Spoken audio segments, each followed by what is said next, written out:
When my daughter Maya was about 2 months old, I'm back to work at WGN. About 30 minutes before the start of the newscast, my wife calls me in a panic. She says, we have to take Maya to the emergency room. I run home, I pick them both up, and I say, what's wrong, what's wrong? She says, Maya won't stop drooling. We decided to take her to the emergency room anyway. The doctors and nurses were kind of laughing at us a little bit. Turns out a drooling baby is not an emergency in the eyes of medical professionals, but I think a lot of young parents out there can relate.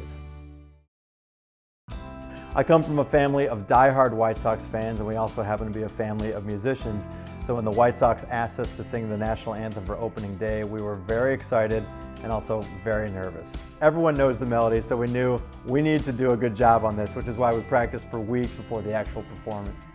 My dad's had a huge influence over me, over my career as a musician, so to be able to stand there next to him and my brother and sing the national anthem really was one of the best memories I've ever had in the city of Chicago. So I always knew I wanted to be a meteorologist. I got an internship in college, and before I knew it, I got my first TV job. I thought the hard part was the forecast, the easy part was television, and I was wrong. My first time on air, they rolled the cameras over to me. I couldn't breathe, I couldn't remember my name, and I said the first thing that came to mind, it's gonna rain.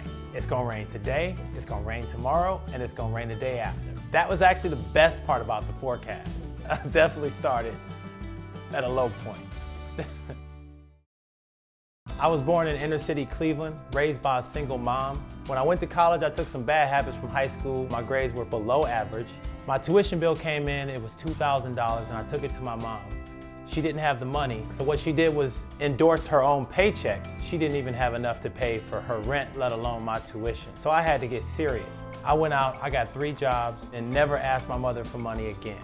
And I graduated because I really wanted to tell my mother one day that I did it and I became a meteorologist.